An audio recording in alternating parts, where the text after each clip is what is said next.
주일은 천국, 평일은 지옥 가는 신자들, 무릇 율법 행위에 속한 자들은 저주 아래 있나니 기록된 바 누구든지 율법책에 기록된 대로 온갖 일을 항상 행하지 아니하는 자는 저주 아래 있는 자라 하였음이라.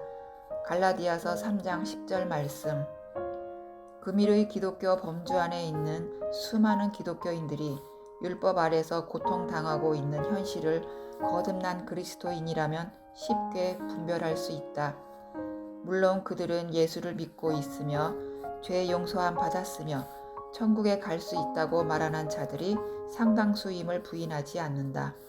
그럼에도 불구하고 필자가 그들을 율법 아래 있다고 말하는 이유가 무엇인가? 이 글을 읽는 분들 중에 기독교인이 있다면 스스로를 분석해보고 구원의 문제를 분명히 하는 계기가 되기를 바란다.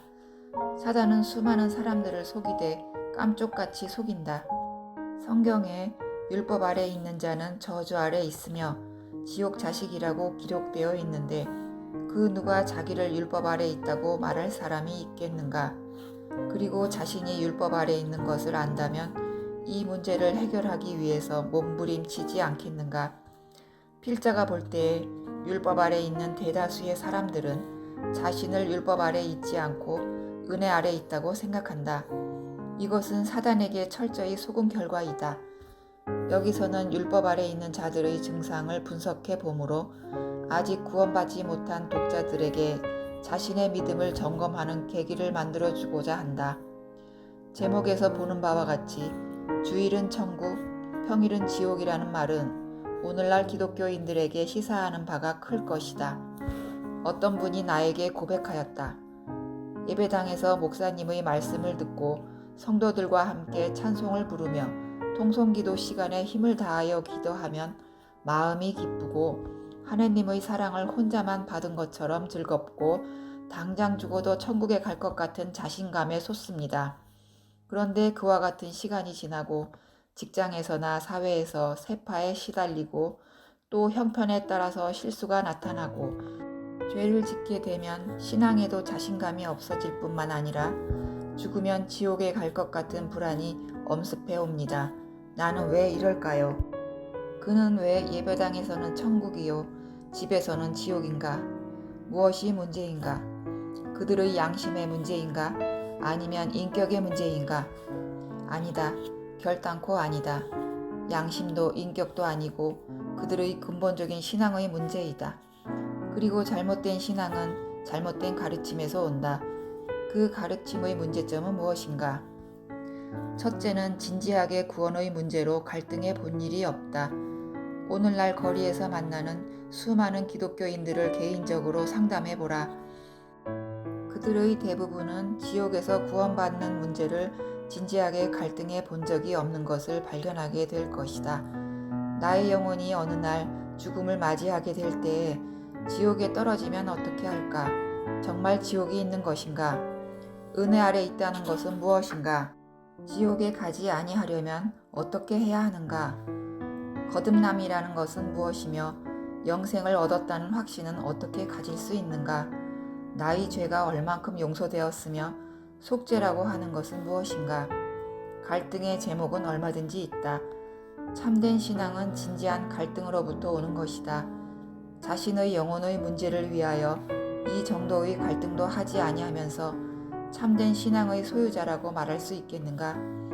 이 글을 읽는 여러분은 어떠한가? 진지한 갈등의 시간들이 있었는가? 예전에 필자는 어떤 성도를 만났다. 그는 현재 캐나다 교포로서 한인교회에 나가는 성도이다. 그가 이민 가기 전에 친구의 권유에 따라서 필자가 복음을 증거하는 전도 집회에 딱 한 번 참석한 적이 있었다고 한다. 그런데 후에 보니 그때에 구원받았다고 간증하였다. 당시에 교회에 다니지 아니하던 그가 어떻게 딱 한 번 전도 집회에 출석하고 구원받을 수 있었겠는가? 그의 고백은 이러하였다. 그가 어려서 주일학교에 얼마 동안 나간 적이 있었다. 그때 어떤 주일학교 교사가 지옥에 대해서 실감나게 설명해 준 적이 있었다. 그 설교를 들은 뒤 그는 교회에 다니지 않았지만 자기는 죄인이기 때문에 언젠가는 죽으면 지옥에 간다는 생각이 늘 마음을 사로잡고 있었다. 아니 사실상 마음의 고통과 지옥에 대한 두려움이 그 마음에 있었으며 그로 인하여 하나님 아버지 앞에 언젠가는 돌아가야 된다는 생각이 그의 마음에 있었던 것이다. 그가 참석했던 그날은 필자가 지옥 갈 죄인이 어떻게 천국에 갈 수 있는가에 대하여 전하고 있었다. 그는 그날 나도 지옥 가지 않고 천국에 갈 수 있겠구나 하는 생각으로 집에 돌아갔다고 한다. 훗날 깨달아 보니 그날 구원받은 것을 알 수 있었다. 그는 비록 교회에 출석하지 않았지만 지옥에 대한 갈등이 그를 구원받게 하였다. 다시 말하거니와 구원은 갈등으로부터 시작된다. 둘째로 진지한 상담의 기회가 없었다. 대부분의 구원은 구원 문제를 진지하게 상담하는 가운데서 이루어진다. 물론 상담은 구원받은 자에 의해서 이루어져야 한다. 생명이 생명을 낳을 수 있다는 원칙에서 말하는 바이다. 여러분 주변의 기독교인들을 상담해보라. 그들 중에 상당수는 그래도 앞에 말한 갈등을 겪은 사람들이 있다. 그러나 갈등이 있든 없든 그 모든 자의 문제점은 누구도 그들에게 구원에 대한 진지한 상담을 해주지 못하고 있다는 점이다.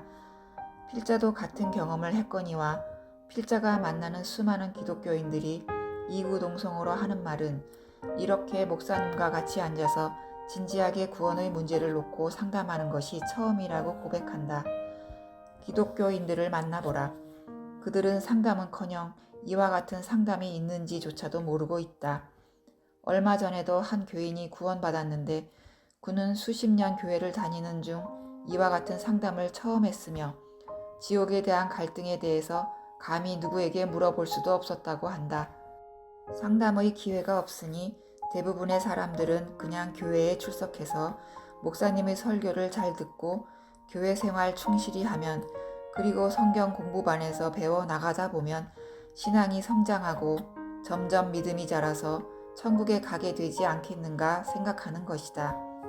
쉽게 말하자면 다니다 보면 다 잘 되지 않겠는가 하고 막연하게 생각하는 것이다. 그러나 신앙은 막연한 것이 아니다. 작은 구멍가게를 열어도 잘 되겠지 하는 막연한 생각으로 하면 안 되는데 그대의 영혼이 영원한 지옥에 빠질 수 있는 문제를 막연하게 처리하지 말라. 셋째로 상담을 하되 잘못된 상담도 문제이다. 어떤 구도자는 기가 막힌 사연을 필자에게 고백하였다. 성경을 읽다가 지옥을 발견하고 어떻게 하면 지옥에 가지 아니하는지를 목사님에게 상담을 요청하였다. 목사님은 상기된 목소리로 다니다 보면 다 잘 될 것인데 왜 급하게 생각하며 쓸데없는 걱정을 하는가 하고 퉁명스럽게 말하므로 민망한 생각을 하며 쫓기다시피 나왔다고 한다. 또 어떤 사람은 말하였다. 구원의 문제를 물어보니 목사님이 대답하시기를 믿음으로 구원받는 것이 아니냐. 그러니 예배당에 나오는 날 믿음으로 나왔으니 그 날을 구원받은 날로 알고 있어라. 그래서 그는 그냥 그렇게 알고 있었는데 말은 맞지만 어딘가 모르게 석연치 않고 자꾸 의문이 생겨서 고민하였다고 한다. 어떤 사람은 내가 어떻게 하여야 죄를 용서받는가를 상담하였는데 예수님이 내 죄를 십자가에서 다 담당해 주셨다는 대답을 들었다. 마음이 시원하고 그 목사님의 설교도 은혜롭고 한동안 좋았다고 한다. 죄를 용서받은 기쁨도 있었고 주님이 나를 사랑하신다고 하는 확신도 있으므로 마음이 편하고 좋았다. 그런데 어느 날 목사님 설교에 우리는 늘 죄를 회개하고 하나님 앞으로 나아가야 한다. 우리의 죄를 숨기지 말고 통회하여야 한다는 설교를 듣고 난 다음 집에 와서 생각해보니 사라진 줄 알았던 죄가 자기 가슴에 여전히 남아 있었다. 그리고 그 죄는 자기를 지배하고 있었다. 그의 심령은 나날이 죄에 대한 갈등으로 고통스러워하고 있었다. 예수님이 내 죄를 용서하시지 않았는가 하고 반문하면서 죄의 고통을 이겨보려 하였지만 고통은 사라지지 아니하였다. 십자가의 속죄는 성경에 있고 2000년 전에 있고 멀리 있는데 내 마음속의 죄는 현실이 아닌가. 이 밤을 새고 나면 내일 직장에 나가서 나는 또 죄를 지어야 하는데 나는 언제까지 자신을 속이면서 살아야 하는가. 주일날 말씀에 죄를 통회하라고 하여서 통곡을 하고 죄를 고백했다. 또 말씀하시기를 예수님은 여러분의 죄 때문에 죽으셨다. 기뻐하고 감사하라. 찬양하고 경배하라 하였다. 하염없는 눈물과 함께 찬양하고 또 찬양하였다. 주변의 수많은 사람들이 같이 울고 같이 찬양하고 같이 기뻐하였다. 당장에 죽어도 천국에 갈 것 같았다. 진실로 기쁨으로 충만하였다. 그런데 오늘이 겨우 화요일 아닌가? 나는 벌써 죄의 올무에 걸려서 괴로워하고 있지 아니한가? 기쁨은 한때의 감정으로 끝나고 이틀도 다 지나지 않은 화요일 밤에 나는 죄 때문에 괴로워하고 있는 것이다. 주일날의 그 신령한 말씀과 성령 충만한 분위기는 왜 나의 신앙을 이틀도 지탱시켜 주지 못하는가? 어찌하여 나는 주일날은 천국이요 평일에는 지옥인가? 이 신앙의 틀은 언제까지 지속될 것인가? 금일의 상당히 많은 기독교인들이 이와 같은 갈등에 잡혀 있다. 그 중에는 그냥 그러려니 하고 포기한 사람도 많다. 한 주간 지은 죄를 주일날에 가서 회개하고 용서받으면 되지 아니한가? 그 다음에는 또 주일이 있으니 그냥 족하지 아니한가? 그렇게 생각하는 것이다. 이와 같은 사람들은 서두에 말한 것처럼 율법 아래 있는 것이 문제이다. 율법 아래 있는 것은 율법의 통제를 받고 있다는 뜻이다. 그것은 저주 아래 있는 것이며 지옥을 향하여 가고 있는 것이다. 이 사람이 주일날 말씀을 듣고 찬송 부르고 기도하며 예배당에 있을 동안에는 죄를 멀리하고 있다. 그러나 월요일부터는 죄와 가까이 있는 것이다. 그러므로 죄를 멀리하고 있는 동안에는 기쁘고 죄와 가까이 있을 때는 기쁨이 없고 답답한 것이다. 이것이 율법 아래 있는 모습이다. 생각하여 보라. 세상법도 내가 법을 지켰을 때는 담대하고 당당하고 기쁨이 있다. 그러나 법을 어기고 죄를 짓는 순간 기쁨과 담대함은 사라지고 불안이 찾아온다. 그런데 일이 잘 되어서 구속되었다가 석방되면 다시 편안해진다. 다시 말해서 죄와 나와의 관계 속에서 기쁨과 불안이 수시로 교차하는 것이다. 이것은 세상의 법에 의해서 죄인이 되었다가 풀려났다가 하는 과정에 의해서 나의 마음 상태가 수시로 변하는 것이다. 이처럼 율법 아래에 있는 사람도 하나님의 율법에 의해서 정죄될 만한 죄 가운데에 있을 때에는 낙심되고 죄를 회개했거나 신앙의 상태가 좋을 때에는 기쁨이 찾아오는 것이다. 율법 아래서는 대단한 열심을 내고 있는 사람은 천국 갈 수 있는 확신에 차 있다. 그는 큰 소리로 구원받았다고 우기고 심지어 구원받은 날까지도 주장하지만 그의 실상은 자기 열심에 의한 자기의 의에 잡혀서 교만한 말을 하고 있는 것이다.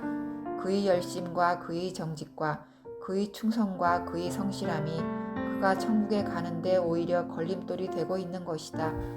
아, 얼마나 불쌍한 모습인가.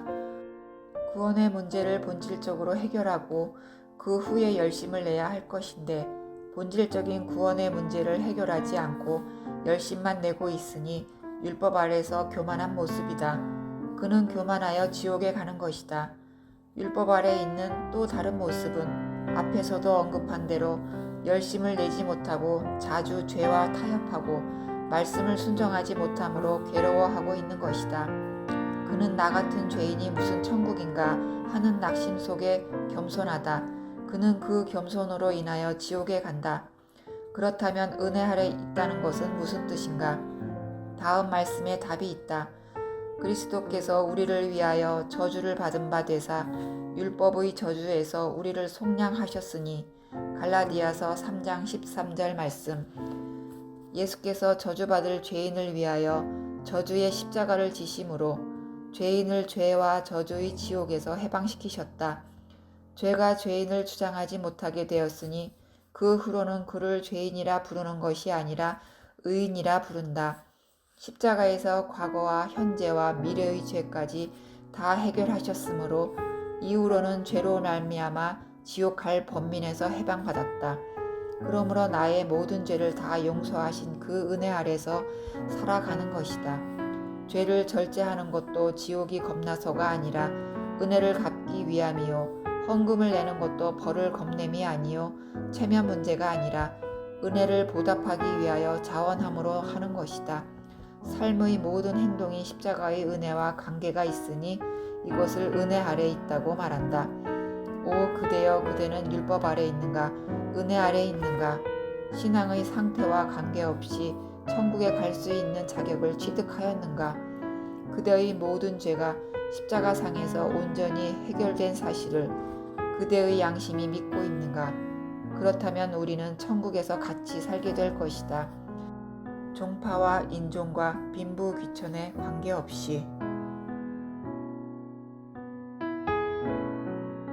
자기 노력으로 죄 씻으려는 신자들. 사람이 의롭게 되는 것은 율법의 행위에서 난 것이 아니요 오직 예수 그리스도를 믿음으로 말미암는 줄 아는 고로 우리도 그리스도 예수를 믿나니 이는 우리가 율법의 행위에서 아니고 그리스도를 믿음으로 의롭다 함을 얻으려 함이라. 율법의 행위로서는 의롭다 함을 얻을 육체가 없느니라. 갈라디아서 2장 16절 말씀. 우리가 죄인인데 어떻게 천국에 갑니까? 그야 예수님이 우리 죄를 짊어지고 죽으셨지 않습니까? 그렇지요. 그런데 여전히 죄를 짓고 있잖아요. 그렇지요.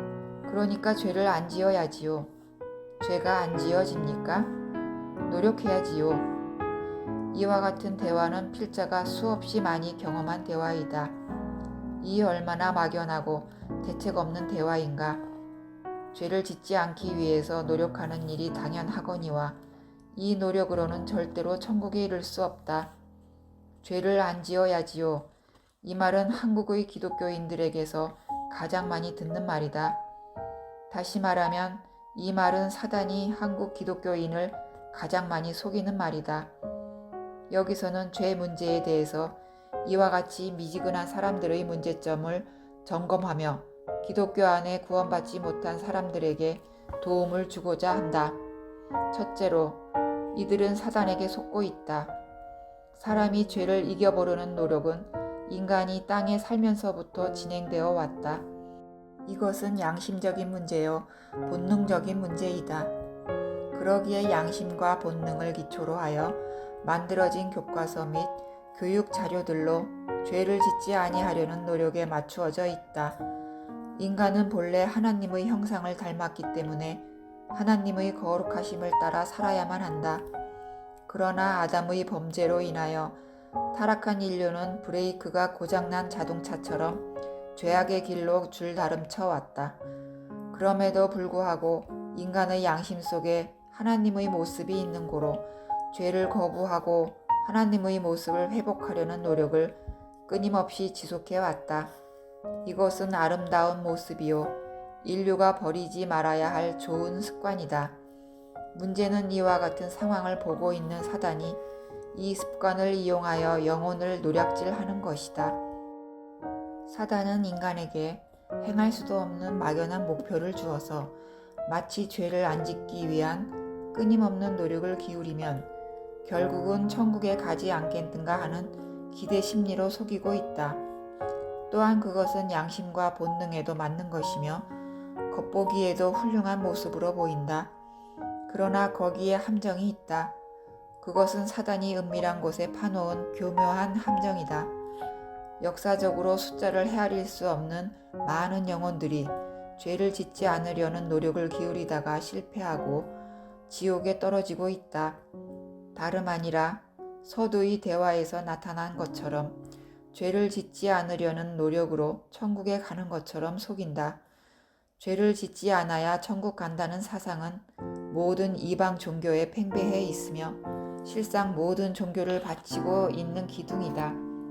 슬픈 것은 이와 같은 이방 종교의 사상이 기독교 안에도 침투해 있다는 것이다.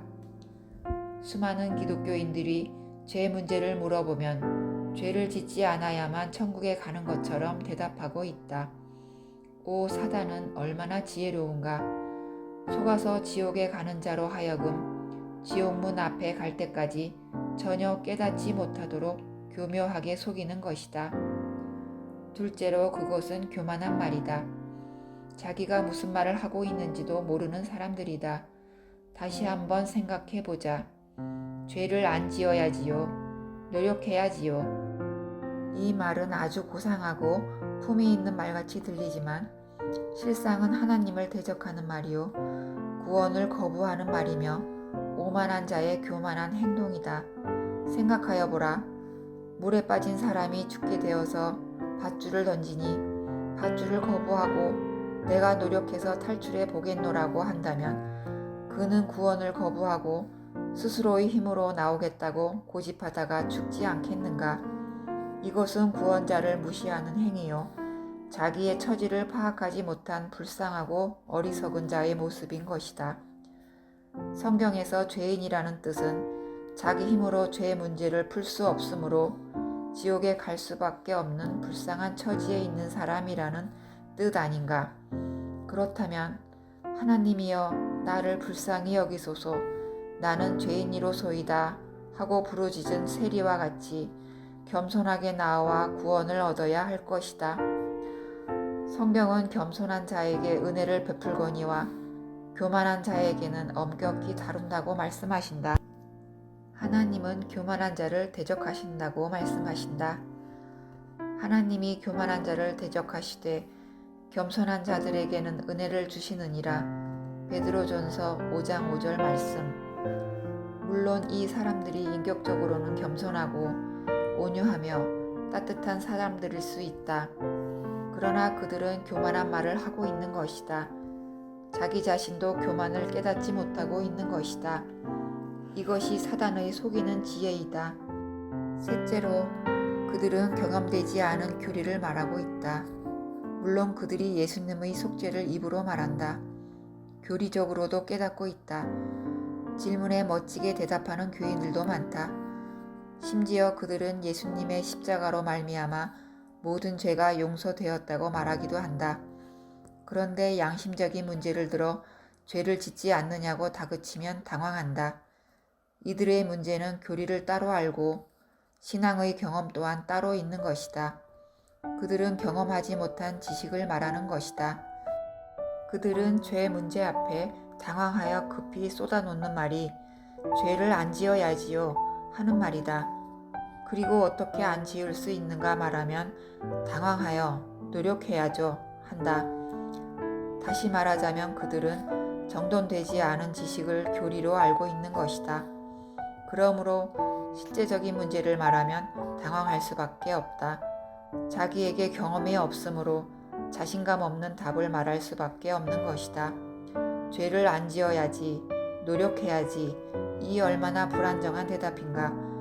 그들은 하나님의 열정이 대단할지라도 지옥에 갈 수밖에 없다. 그들은 정녕 지옥에 갈 것이다. 넷째로 그들은 자신에게 속고 있다. 서두에 약간 언급했던 것처럼 죄를 안 짓는다거나 노력한다는 말이 얼마나 무모하고 무책임한 말인가. 도대체 인간이 죄를 안 지을 수 있는가? 노력으로 말미암아 얼마만큼 죄를 덜 지을 수는 있겠으나 죄를 안 지을 수는 없다. 전도서 7장 20절에 선을 행하고 죄를 범치 아니하는 의인은 세상에 아주 없느니라 고 하셨다. 하나님의 말씀이 잘못될 수 있는가? 인간은 죄를 안 짓고는 살 수 없는 존재이다.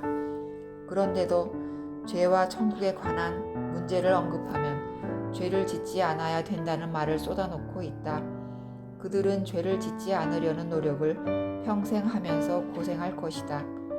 그리고 지은 죄로 인하여 평생 고통하면서 그렇게 살아가는 것이다. 지옥은 그들을 기다리고 있다. 이 부분에 있어서 하나님의 준엄한 말씀을 살펴보자. 야고보서 2장 10절 말씀이다. 누구든지 온 율법을 지키다가 그 하나에 거치면 모두 범한 자가 되나니. 생각하여 보라. 온 율법을 지켰다고 하는 말은 얼마나 놀라운 말인가. 한 가지만 빼고 모든 율법을 다 지켰다는 말이다.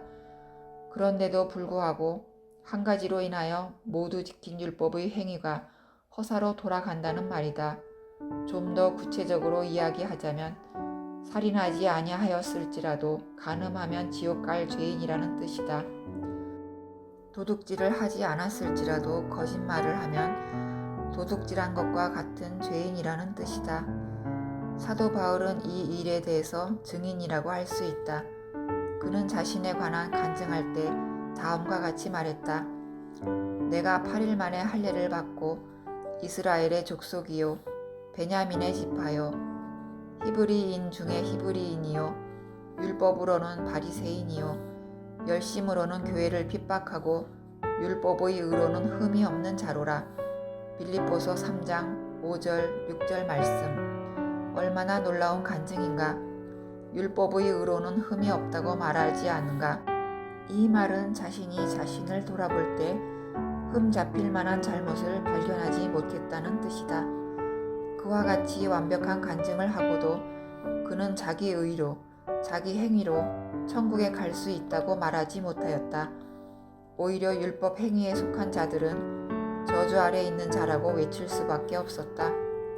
무릇 율법 행위에 속한 자들은 저주 아래 있나니 기록된 바 누구든지 율법책에 기록된 대로 온갖 일을 항상 행하지 아니하는 자는 저주 아래 있는 자라 하였음이라. 갈라디아서 3장 10절 말씀. 죄를 안 지어야 된다는 사상이나 노력해야 한다는 사상은 다 율법 행위에 속한 사상이다. 그리고 그들은 저주 아래 있음이 분명하다. 오늘날 기독교 안에 있는 수많은 소경들은 죄를 짓지 않으려는 노력이나 열심을 대단한 신앙의 표본으로 자랑하는데 이것은 얼마나 슬픈 모습인가. 얼마나 어리석은 바보인가. 죄를 안 지으려는 노력으로 천국에 간다면 도대체 얼마큼 노력해야 하는가. 그 한계는 어디인가. 어디까지가 천국이고 어디부터가 지옥인가. 답답하지 아니한가. 그러니 해도 끝없는 노력 속에서 지칠 수밖에 없다. 그러므로 어떤 이들은 자포자기하고 기독교를 떠나기도 하고 또 다른 이는 끝까지 노력하고 있다. 목사님들은 첫 번째 사람에게 믿음 없는 탕자라 하고 두 번째 사람에게는 믿음 좋은 신자라고 말하는데 실제는 그렇지 않다. 그가 탕자가 아니고 육신의 선한 것이 없음을 깨닫고 정직한 고백을 하고 있는 것이다. 끝까지 노력하겠다는 두 번째 사람은 믿음 좋은 신자처럼 보이지만 자기 착각에 빠진 소경일 뿐이다. 왜냐하면 앞에서도 말했듯이 그는 자기가 할 수 없는 죄인임을 깨닫지 못하고 자기 자랑에 빠져 있기 때문이다. 그는 율법 아래 있는 자이며 저주의 자식이며 지옥의 심판을 면치 못한다. 그들 중에는 목사나 장로나 집사들도 허다하다. 그들은 자기 의에 잡혀서 자기는 천국에 갈 것으로 생각하고 있으며 오히려 다른 사람의 인도자여 소경의 눈이요 길 잃은 양을 하나님께 인도하고 있다고 자부한다. 그러니 정작 자기가 소경이며 길 잃은 양임을 깨닫지 못하고 있는 것이다. 필자는 어느 날 어느 목사님을 만나서 거듭난 사실이 있는지 물어본 적이 있다. 그는 화를 버럭 내면서 목사에게 그렇게 묻는 것은 예절에 어긋나는 일이 아니냐고 따졌다. 물론 그렇게 생각할 수도 있다. 허나 성경은 지도자들일지라도 생명의 문제를 검토해 보라고 권면하고 있다. 마태복음 7장 21절에서 23절 말씀. 이제 정확한 복음은 무엇인가 말해주고자 한다. 당신은 죄인인데 어떻게 천국에 갈 수 있는가? 라는 질문에 하나님의 아들 예수 그리스도께서 나의 모든 죄를 십자가로 말미암아 다 용서하셨다는 대답으로 족하다. 그러면 또 죄를 짓는데 어떻게 할 것인가? 라는 질문에 세상 죄를 지고 가신 예수님은 나의 과거와 현재와 미래의 모든 죄를 다 용서하셨으므로 인하여 구원 이후에 짓는 죄가 나를 지옥으로 이끌지 못한다. 다시 설명하자면 구원받기 전에는 종의 신분으로 죄를 짓는 것이며 구원받은 이후에는 아들의 신분으로 죄를 짓는 것이다. 종은 죄로 인하여 쫓겨나거나 주인과 관계가 끊어질 수 있지만 아들은 죄로 말미암아 관계가 끊어질 수 없는 피로 맺어진 관계다. 구원은 이와 같아서 예수님의 피로 죄를 씻어서 하나님과 우리가 부자의 인연을 맺었다. 얼마나 든든한가, 얼마나 확실한가. 죄와 상관없이 천국에 가는 것이며 죄와 상관없이 주님을 기다리는 것이다. 다시 오실 주님은 그와 같은 자들을 찾으신다. 죄와 상관없이 자기를 바라는 자들에게 두 번째 나타나시리라.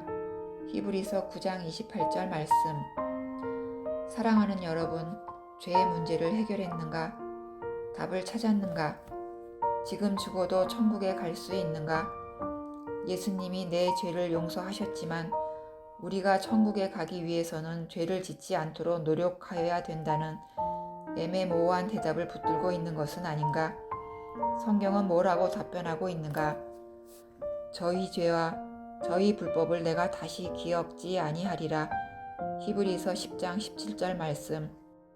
이것을 사하였은즉 다시 죄를 위하여 제사 드릴 것이 없느니라. 히브리서 10장 18절 말씀. 죄를 안 지으려는 노력이 아니라 모든 죄를 이미 용서하신 예수님의 십자가 속죄를 의지함으로써만 천국에 이르는 것이다. 구원받기 위해서 우리가 할 일은 아무것도 없다. 다만 십자가에서 그대의 모든 죄를 짊어지시고 죽으시면서 다 이루었다, 즉 다 갚았다 하신 예수님을 단순히 믿는 것이다. 믿는 자는 영생을 가졌나니. 요한복음 6장 47절 말씀. 울다가 지친 신자들, 너희가 이런 일도 행하나니 곧 눈물과 울음과 탄식으로 여호와의 단을 가리우게 하도다. 그러므로 여호와께서 다시는 너희의 허물을 돌아보지도 아니하시며 그것을 너희 손에서 기꺼이 받지도 아니하시거늘. 말라기 2장 13절 말씀. 하나님이 눈물을 싫어하실까? 그렇지는 않을 것이다. 그러나 한국 교회의 교인들이 흘리는 눈물의 경우는 다르다는 것이 필자의 생각이다. 한국의 기독교를 생각하면 제일 먼저 떠오르는 영상이 무엇인가? 얼굴을 잔뜩 찌푸리고 두 손 모으고 눈물을 흘리며 무엇인가 중얼거리는 모습을 떠올리거나 두 손을 하늘로 치켜들고 몸부림치며 울며 기도하는 모습이다. 이러한 모습이 꼭 부정적이지만은 않는다 할지라도 이것이 신앙의 훌륭한 표본처럼 각인된 현실은 우리가 점검해 보아야 할 문제이다. 물론 한나처럼 간절한 기도 제목이 있거나 깊은 통회의 눈물을 흘려야 할 때가 있다. 필자도 최근까지 그와 같은 기도를 드리고 있다. 그럼에도 불구하고 여기서는 한국 교회의 통곡과 눈물의 문제점을 분석하면서 진정한 신앙의 진실을 알아보고자 한다. 필자는 그들의 눈물을 과소평가하여 비판하고자 하는 뜻은 아니다. 그들의 눈물 속에 가려져 있는 진실을 드러내어 우리의 신앙을 바로잡아 보고자 하는 것이다. 한국의 기독교 현실에 눈물의 의미는 대단하다. 언급한 대로 예배당에서 눈물을 많이 흘리는 자들은 대단한 신앙의 소유자로 인정받는 것이 현실이기 때문에 우리는 이 문제를 살펴볼 필요가 있다. 먼저 알아야 할 것은 이런 일이 우리에게만 처음 있는 것이 아니고 이미 말라기 시대에도 있었다는 사실이다. 주님은 이 일에 대해서 눈물로 내 단을 가리우는도다 라고 하셨다. 이와 같은 일은 분명 사단이 하는 일이다. 왜냐하면 그 눈물은 주의 단을 가려서 보지 못하게 하기 때문이다. 주의 단을 보지 못하는 자는 지옥에 갈 것이 분명하다. 먼저 말라기의 말씀을 생각하며 눈물로 단을 가린다는 의미를 고찰해보자. 눈물로 단을 가리는 첫 번째 의미는 보여주는 신앙의 표본이다. 남에게 보여주기 위해서 하는 신앙, 이것은 가증스러운 신앙이다. 말라기 시대의 유대인들은 외향적이고 형식적인 신앙에 찌들어 있었다.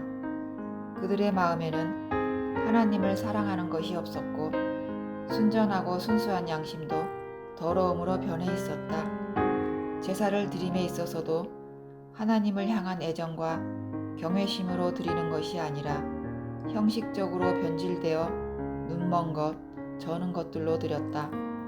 하나님께 드리는 것이 아니요 사람에게 보이려고 가지고 나왔던 예물이었다. 이 일에 대해서 하나님은 사기하여 드리는 자임으로 저주를 받을 것이라고 말씀하셨다. 말라기 1장 13절 14절 말씀. 어떻게 하나님을 속일 수 있는가? 인간이 하나님을 속일 수 있다고 생각하는가? 가증스러운 행동이다.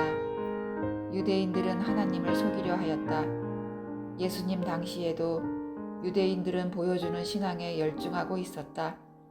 그들은 사람에게 경건하게 보이고자 하여 외모를 꾸미고 사람들이 보는 길모퉁이에서 크게 기도하는 것을 좋아하였다.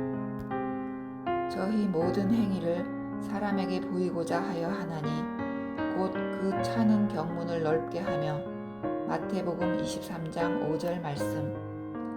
오늘날 우리의 현실은 어떠한가? 사람에게 보이고자 하여 큰 예배당을 아름답게 꾸미고 그곳에 많은 시설들을 갖추어 외모를 과시하려 하지 않는가?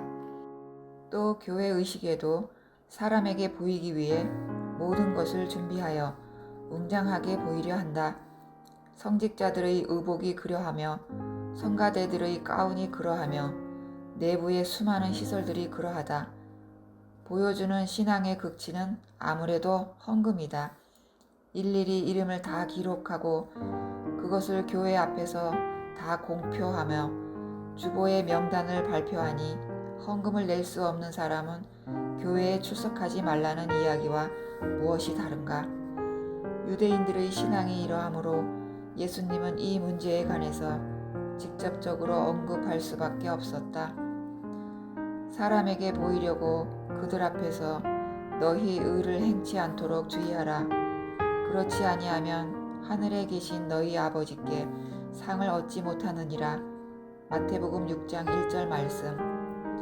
예수께서 왜 이렇게 말씀하셨을까? 그들은 보여주기 위한 신앙으로 오염되어 있었기 때문에 그렇게 말씀하실 수밖에 없었다. 한국의 기독교는 회개하여야 한다. 하나님 아버지 앞에서 두렵고 떨림으로 또는 감사함으로 주님을 섬겨야 할 것인데 그 대상이 사람으로 바뀐 것이다. 사람을 두려워하고 사람 앞에 감사하고 사람을 섬기는 신앙이 아닌 길을 걸어가고 있는 것이다. 체면 때문에 헌금하고 분위기 때문에 헌금하고 욕심 때문에 헌금하는 오늘의 현실이 보여주는 신앙의 극치이다. 두 번째, 눈물로 단을 가리우는 것은 감정적 신앙이다. 많은 사람들이 지적인 깨달음에 의한 감정 변화가 아니라 감정 변화에 의한 신앙생활을 한다. 하나님이 인생들에게 감정을 주셨으나 감정으로 신앙생활을 하는 것은 아니다. 혼을 자극하는 방법으로 감정을 일으켜 눈물을 흘리게 하고 심각한 분위기로 이끌었다 하여 훌륭한 설교를 한 것은 아니다. 하나님은 지식의 하나님이다. 여호와는 지식의 하나님이시라 행동을 달아보시느니라. 사무엘상 2장 3절 말씀. 하나님은 인간의 중심을 보시며 또한 행동을 통해서 인간의 양심을 다 보고 계신다. 감정적인 표현이 신앙생활의 중심일 수 없는 것은 당연하다. 오늘의 기독교인들을 보면 통곡을 하고 울 뿐만 아니라 고래고래 소리를 질러 정신이 없게 만든다. 더구나 새벽 기도에 소리를 지르는 것은 많은 이웃을 불편하게 하는 것이다. 예배당만 지으면 주변에서 반대 농성을 하여 못 짓게 하는 현실이다. 또 예배당 주변은 부동산 가격이 떨어진다고 한다. 이것은 슬픈 일이다. 오히려 부동산 가격이 올라가야 마땅할 것이다. 예배당은 우는 곳도 슬픈 곳도 아니다. 예배당은 은혜로 구원받아 지옥을 면한 자들이 하나님 아버지 앞에 예배를 드리는 곳이다. 그곳은 기쁜 곳이며 감사하는 곳이며 즐거워하는 곳이다. 거기는 우는 곳이 아니다. 거기는 눈물로 괴로워하는 곳이 아니다. 근심하는 곳은 더욱 아니다. 거기는 웃음이 있는 곳이며 감사와 찬양이 있는 곳이다. 생각하여 보라. 당연하지 아니한가? 영원히 꺼지지 않는 지옥불에서 영원히 고통받아야 마땅할 죄인을 값없이 건져주셨는데 그 기쁨이 어떠하겠는가? 그 감사가 얼마나 크겠는가? 그런데 오늘의 현실은 예배당에만 오면 얼굴을 찌푸리고 슬픔을 머금은 얼굴로 울어야 하며 또 이러한 자들이 신앙심 깊은 신자로 인정받고 있다. 통성기도 시간에는 있는 힘을 다하여 괴성을 지르며 우는 자들로 인하여 혼란스러운 분위기가 연출되고 있다. 항상 기뻐하라. 데살로니가전서 5장 16절 말씀. 고 하신 말씀은 그들에게 적용되고 있는가? 주님은 왜 항상 기뻐하라고 하셨는가? 예를 들어 생각해보자. 어떤 어린아이가 있다고 하자. 그는 성격이 쾌활하고 밝으며 명랑하여 친구들과 좋은 관계를 가지고 있다. 그는 친구들과 잘 어울려 재미있게 노는 것이다. 그런데 그에게 한 가지 문제가 있다. 그는 친구들과 잘 놀다가도 아버지만 만나면 울기 시작하는 것이다. 얼굴을 찌푸리고 우는 모습으로 나타난다. 여러분의 자녀가 그러하다면 어떻게 하겠는가? 왜 세상에서 잘 지내다가도 예배당만 오면 울기 시작하는가? 기도만 시작하면 울기 시작하는가? 이것은 문제가 있는 것이다. 세 번째, 눈물로 단을 가리는 것의 문제는 습관적인 것이다. 그들의 눈물은 습관적이고 종교적이다. 유대인들은 그들의 중심으로 하나님을 사랑하는 것보다 종교적인 관습을 따라 종교 생활을 하고 있었다. 그들은 많은 종교 규칙들을 만들고 그와 같은 규칙들을 열심히 지킴으로 하나님을 사랑한다고 생각하고 있었다. 예수님도 그와 같은 신앙의 모습을 정확하게 지적하였다.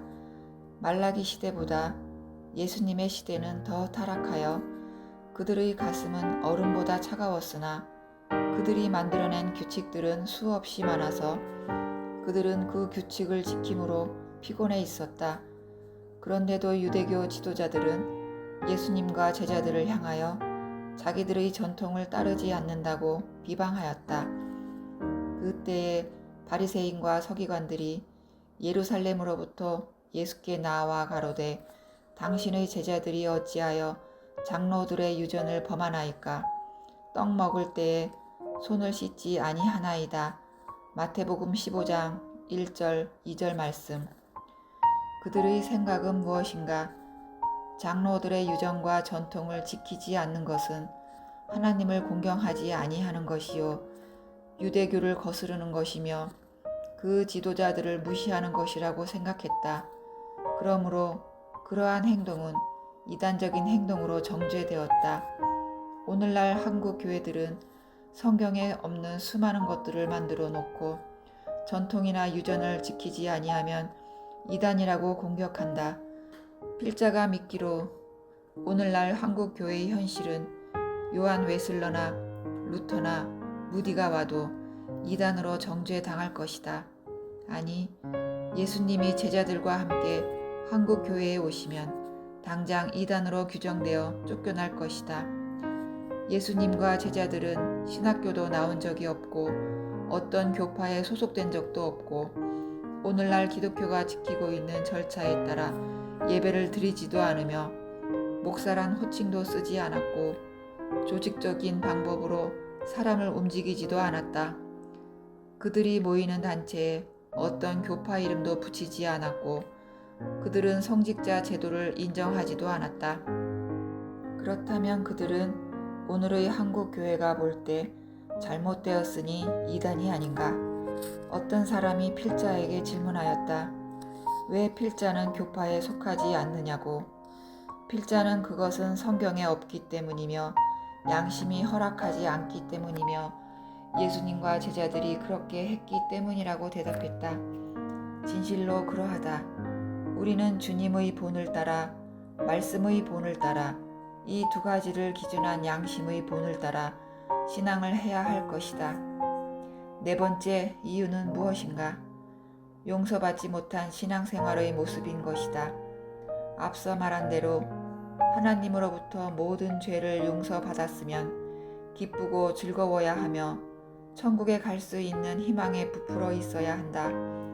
그러나 예배당에서 눈물이 습관화되어 있는 것은 무슨 현상인가? 그들은 죄를 용서받지 못한 것을 나타내고 있는 것이다. 기독교는 눈물로 시작하여 웃음으로 진행하며 웃음으로 열매를 거두는 것이니 부활이 그것이다. 사도행전 2장 37절에 보면 형제들아 우리가 어찌할꼬 하며 눈물 흘리는 회개가 나온다. 그들은 자기들의 잘못을 깨닫고 울었다. 그러나 구원받은 후에 그들은 즉시 큰 기쁨이 충만하였다. 46절에 기록된 대로 날마다 마음을 같이하여 성전에 모이기를 힘쓰고 집에서 떡을 떼며 기쁨과 순전한 마음으로 음식을 먹고 하나님을 찬미하며 온 백성에게 칭송을 받으니 주께서 구원받는 사람을 날마다 더하게 하시니라 하였다. 이 얼마나 놀라운 일인가. 이 장면은 기독교의 시작의 모습이요 오늘날 한 사람이 회심하여 기독교인이 된 정상적인 모습이다. 필자가 편의상 기독교인이라 하였거니와 실제는 성도라고 표현해야 정상이다. 거듭난 정상적인 성도는 이렇게 태어나는 것이다. 성도에게도 눈물은 필요하다. 이것은 필자가 서두에도 언급하지 아니하였던가. 그러나 신앙의 기본은 이렇다. 죄로 말미암아 지옥에 갈 수밖에 없는 불쌍한 처지에 있는 죄인이 자신의 현실을 깨닫고 고통스러운 눈물을 흘리며 어찌할꼬 하는 심정으로 회개하는 모습이 구원받기 직전의 준비된 모습이다. 이것을 누가복음 4장 18절에서는 가난한 자라고 표현하고 있으며 그러한 자에게 복음을 전하라고 하였다. 그들은 준비된 자들이며 구원받을 자격을 갖춘 자들이다. 전도자가 그러한 자들에게 복음을 전하면 복음을 믿게 되는 것이다. 구원을 받으면 그들은 기쁨과 순전한 마음이 일어나며 형제 사랑이 일어나며 말씀 사랑이 일어난다.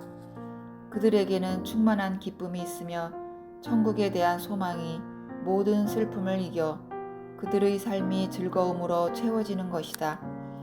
그들에게도 힘든 일이 있고 고난이 있고 어려움이 있겠으나 천국에 대한 희망은 그 모든 것을 이기게 한다. 그러나 그와 같은 기쁨의 기초 속에 때때로 눈물이 있다. 그 눈물은 영원한 멸망의 지옥에서 모든 죄를 용서해 주심으로 값없이 건져주신 측량할 수 없는 은혜를 입었음에도 불구하고 그 은혜를 다 갚지 못한 눈물이며 허물과 실수로 지은 죄를 뉘우치는 눈물인 것이다. 모든 죄를 용서받았음에도 불구하고 조건 없이 천국을 소유했음에도 불구하고 또 죄의 유혹을 이기지 못한 통회의 눈물인 것이다. 성도들에게 있어서 이와 같은 눈물은 절대적으로 필요하다. 또 있다. 죄를 용서받음에 대한 감사의 눈물이 있고 기도 제목을 가지고 하나님 아버지 앞에 호소하는 간절한 기도의 눈물이 있다. 이와 같은 눈물은 이미 구원받은 신자가 신앙생활의 과정에서 나타나는 눈물이다. 필자가 분별하기로는 오늘날 한국의 기독교인들이 흘린 눈물의 대부분은 이 눈물과 종류가 다르다. 모든 죄를 용서받지 못한 사람들이 죄 가운데서 불안하고 하나님 앞에 불안하며 자신들의 불완전한 삶에서 파생된 죄 때문에 괴로워하는 눈물인 것이다. 모든 죄를 용서받음으로 천국 갈 소망을 기초로 하고 있는 자들의 눈물과 이러한 눈물은 본질이 다르다. 한국의 기독교는 구약의 말라기 시대처럼 눈물로 단을 가리고 있다. 소경된 그들은 그와 같은 반복된 눈물이 신앙생활을 잘하고 있는 것으로 착각하고 있으며 그들의 지도자들은 그것을 칭찬하고 있으니 소경이 소경을 인도하면 둘이 다 구덩이에 빠진다는 말씀은 이 시대에 응한 것이다. 마태복음 15장 14절 말씀. 사랑하는 독자여, 스스로에 속지 말고 지도자에 속지 말고 기독교에 속지 말라. 성경은 한 권이요 길은 한 길일 뿐이다. 하나님의 아들 예수 그리스도는 요한복음 19장 30절에서 다 이루었다고 외치셨다.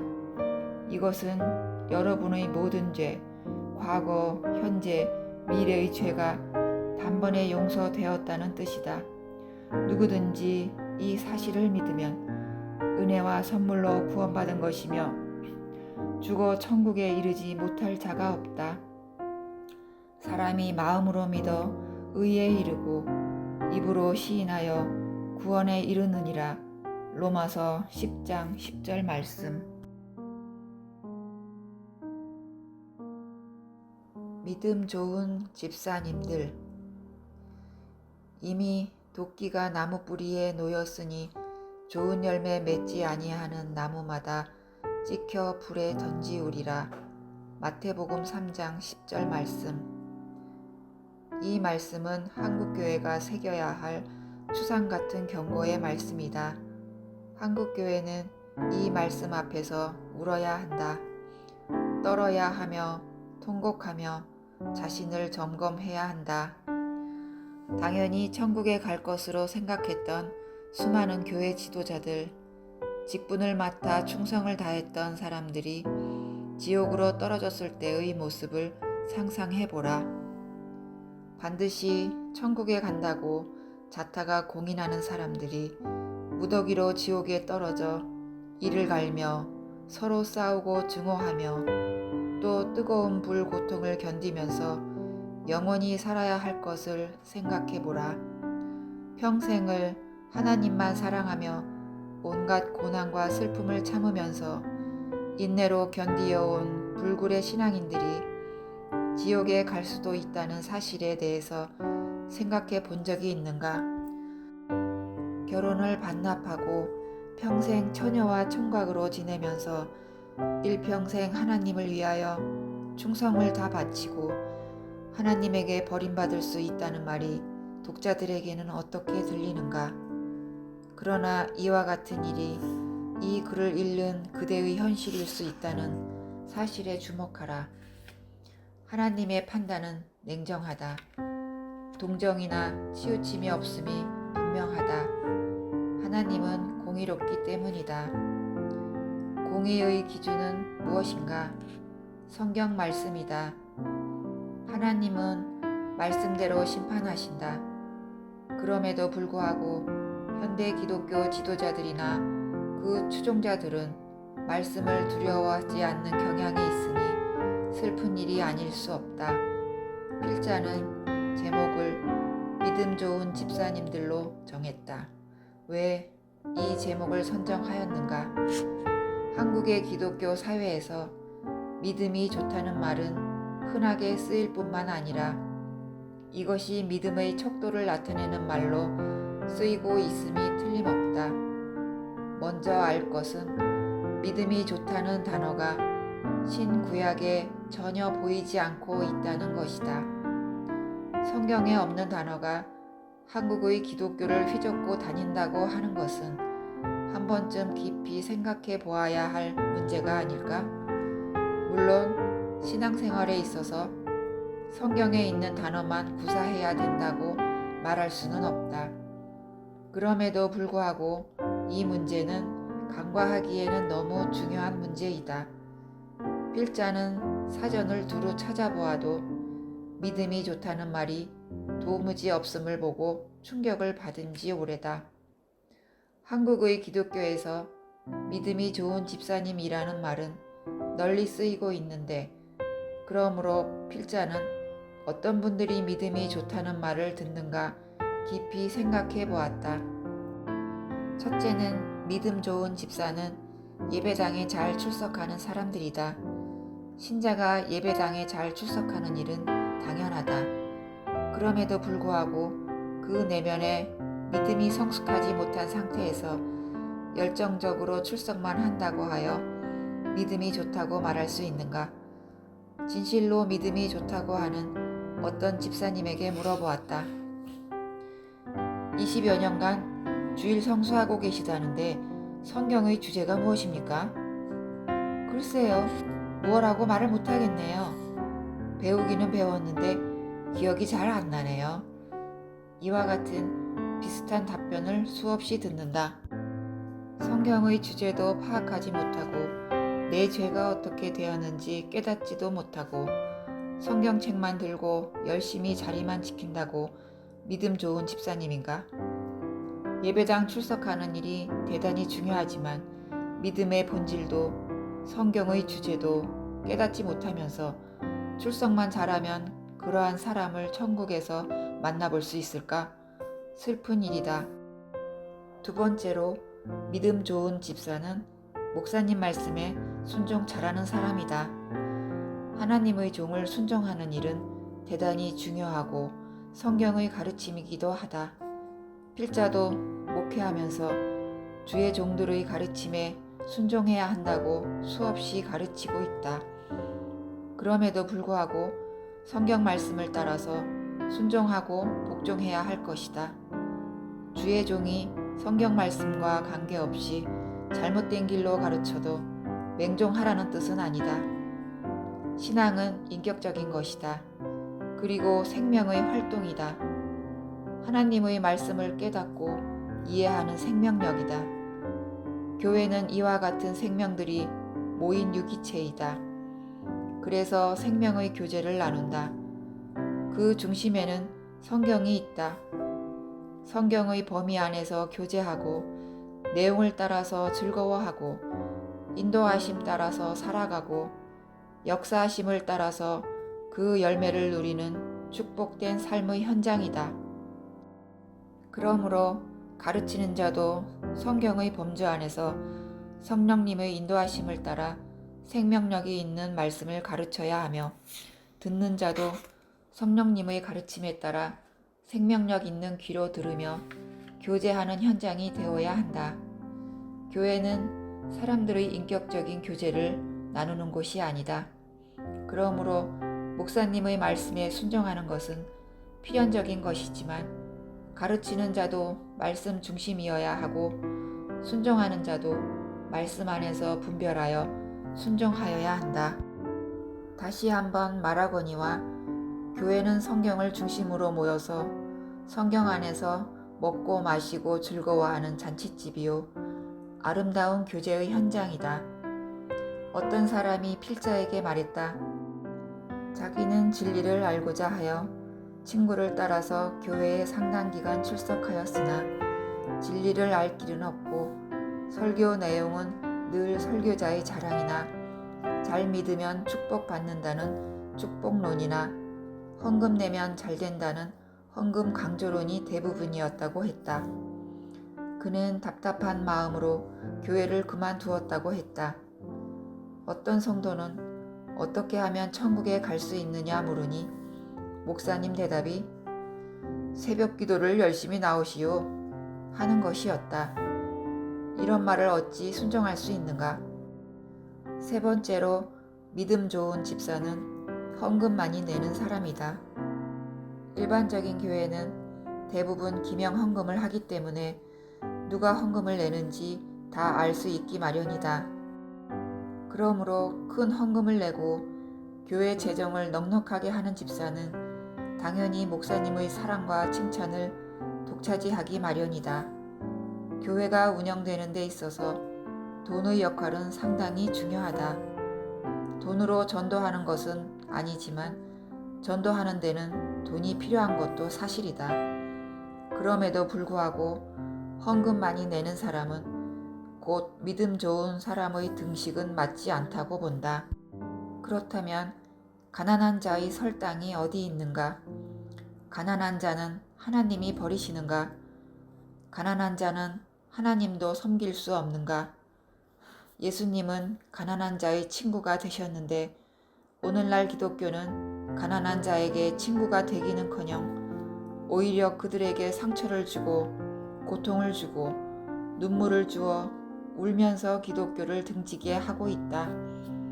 기독교를 등지는 그들의 마음속에 하나님은 계시지만 하나님을 섬길 방법을, 장소를 찾지 못하는 것이다. 참으로 슬픈 일이다. 한국의 기독교가 양적으로 팽창하여 엄청나게 큰 건물을 소유하고 그 안에 비싼 장식물로 치장하고 수많은 사람들이 모여서 하나님을 예배한다 하지만 그 이면에는 수많은 사람들을 실족시키고 순수하게 하나님을 믿고자 하는 사람들을 실망시킨 죄악이 있다는 사실을 잊지 말아야 할 것이다. 보라, 저 거리를 방황하는 불쌍한 영혼들을. 그들은 한때 하나님을 사랑하고 눈물을 흘리며 찬송을 불렀고 주님 없이는 살 수 없다고 간증하였던 사람들이다. 그들은 힘을 다하여 헌금을 냈으며 피곤한 가운데도 정교 예배에 빠지지 않고 참석했으며 한때는 새벽 기도도 열심히 했던 자들이다. 지금은 하나님을 믿지만 교회에는 나가고 싶지 않다는 고백과 함께 슬픈 눈물을 흘리는 자들이다. 한국 교회는 이 사람들을 책임져야 할 것이다. 믿음 좋은 집사님들을 헌금의 액수로 판단하고 그들의 직업으로 판단하고 사회적 수준으로 판단하는 냄새나는 기독교는 개혁되어야 한다. 그들의 마음속에 지옥이 있는지조차도 알지 못하는 빈 깡통인데 웬 감투는 그렇게도 많은지. 얼마 전 필자가 만난 구도자는 아무것도 모르고 하나님을 믿어볼까 하여 교회에 출석하였는데 얼마 나가지 않아서 집사를 하라고 하여 혼비백산하고 놀라며 못하겠다고 하니 왜 못하느냐고 묻더란다. 그는 말하기를 내가 아직 아무것도 모르는데 무슨 집사를 한단 말인가 하니 집사 직분을 하다 보면 다 알게 된다고 하였단다. 마지못하여 집사를 하고 있는데 그때부터 직접 간접 방법으로 헌금을 강요하기 시작하여 마음속에 부담을 갖기 시작하였다. 그리고 더 고통스러웠던 것은 나 자신의 신앙도 감당하기 힘들고 이제 불과 몇 년 다녔지만 무엇이 무엇인지 모르겠는데 구역장으로 임명하여 가르치라 하니 참으로 힘들고 어려워서 하루하루 버티기가 고통스러웠다고 했다. 예수 믿는 것은 기쁨이요 안식이라 했는데 나는 왜 이렇게 예수 믿기가 힘든가? 차라리 하나님도 십계명도 몰랐을 때는 평안하게 살았는데 어설피 알고 보니 버릴 수도 없고 따라갈 수도 없고 눈물의 나날을 보내다가 결국은 결심하고 하지 않아도 될 이사를 하면서 교회를 졸업하였다고 했다. 참으로 어처구니 없는 일들이 기독교 안에서 일어나는 것이다. 결론적으로 생각하여 보자. 서두에도 말했듯이 믿음이 좋다는 말은 성경에 없는 말이다. 무슨 믿음이 좋은 믿음이 있고 나쁜 믿음이 있는가? 이것은 사단이 교묘하게 속이기 위하여 만들어낸 단어가 분명하다. 오늘날 수많은 신자들이 이 단어에 속아서 자신은 하나님을 잘 믿으며 구원을 받았으며 틀림없이 천국에 간다고 생각하고 있다. 그러나 이것은 분명한 사단의 속임수다. 왜 속임수인가? 지금까지 살펴본 대로 믿음이 좋다는 사람들의 상태는 사실상 믿음이라고 하는 포장 속에 잘 감추어진 행위들이다. 그들의 마음속에 하나님의 말씀에 의한 깨달음과 깨달음으로 인한 변화와 성장 속에서 신앙의 인격으로 말미암은 삶의 모습이 아니고 믿어보겠다고 뛰어들어 잘 믿으려고 열심히 뛰어다니는 행위에 불과한 것이다. 믿음은 진리에 근거해야 한다. 진리는 영원히 변하지 않기 때문에 진리에 근거한 믿음은 상황에 따라서 흔들리지 않는 것이다. 생각하여 보라. 영원한 멸망의 지옥에서 우리를 건지시기 위하여 십자가에 피 흘려 죽으심으로 우리의 모든 죄를 단번에 용서하여 지옥에서 건져주신 은혜를 깨달은 그리스도인이 어찌 변할 수 있는가? 그 은혜의 복음에 기초하여 항상 기뻐하고 범사에 감사하며 모든 실족해 하는 일을 극복하고 어려운 환경에서도 주님을 섬겨 나가는 것이다. 그러나 행위에 붙들린 사람들은 그들의 상태가 좋을 때는 천국에 소망을 두지만 그들의 신앙 상태가 나빠지면 곧 무너질 수밖에 없다. 최근에 60여 년 신앙생활을 한 여인이 구원을 받았다. 필자가 그녀에게 묻기를 지금 죽으면 천국에 갈 수 있는가? 아니면 지옥에 갈 것인가? 물었다. 그의 대답은 내 지은 죄가 많은데 어떻게 지옥에 가겠는가 하는 것이었다. 필자는 믿음이 좋다는 것과 믿음이 있다는 것의 차이를 설명하며 성경이 말하는 십자가 속죄를 증거하였을 때 그녀는 크게 기뻐하며 구원을 받았다. 그는 말하기를 내 신앙생활 60년은 헛것이었으며 내가 이제야 천국에 가게 되었다. 고 기뻐하였다. 지금 그녀는 주님 나라에 가고 없지만 그녀의 외침을 한국교회는 새겨들어야 할 것이다.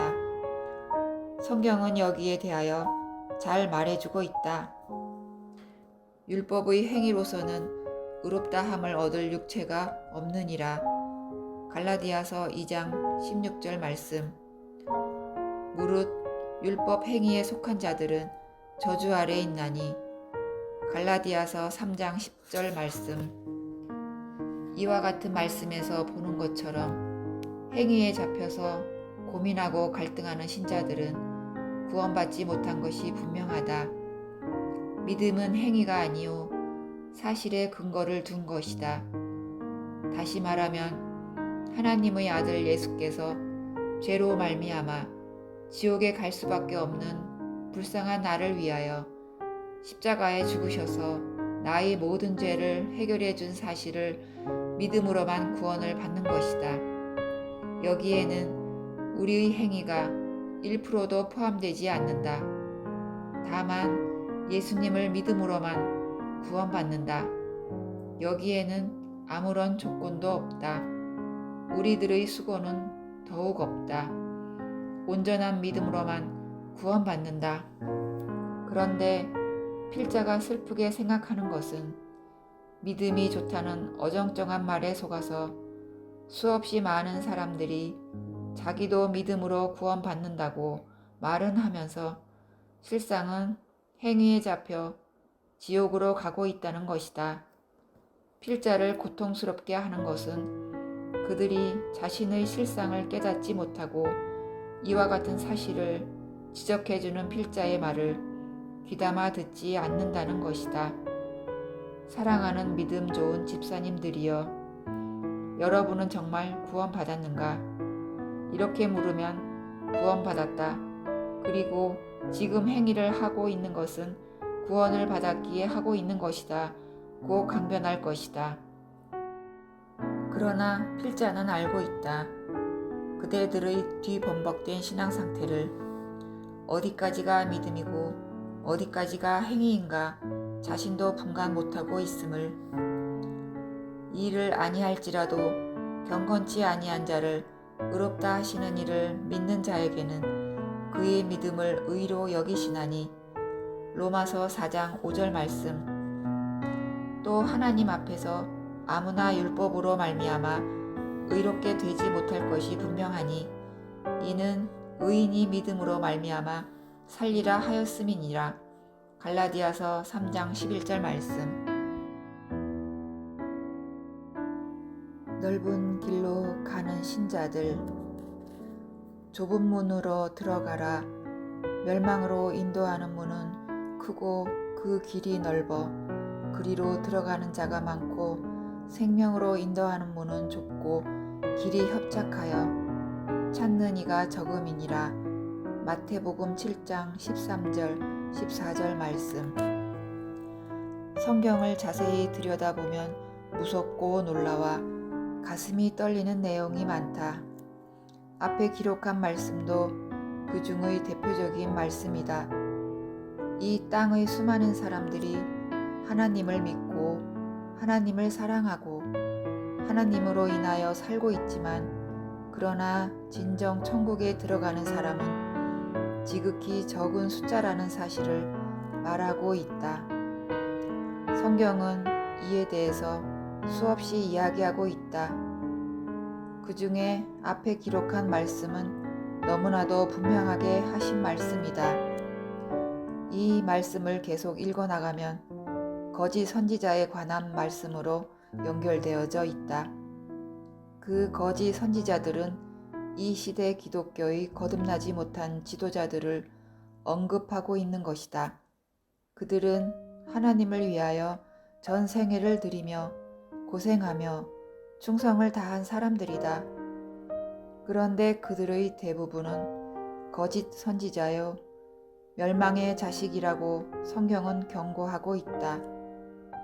멸망으로 인도하는 문은 크고 그 길이 넓으며 찾는 이가 많다는 말씀이 두렵지 아니한가.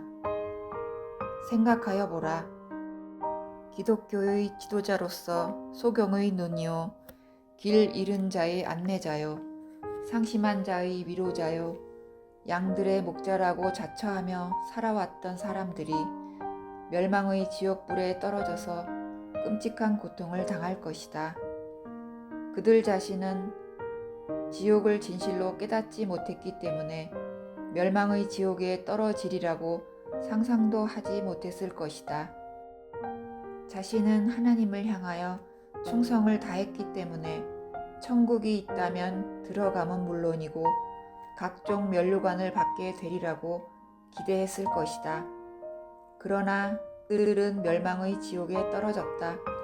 참으로 슬픈 일이다. 무서운 일이다.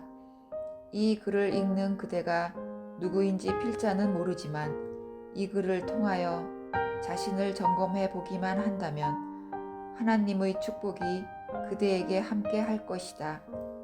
영생을 얻게 될 것이다.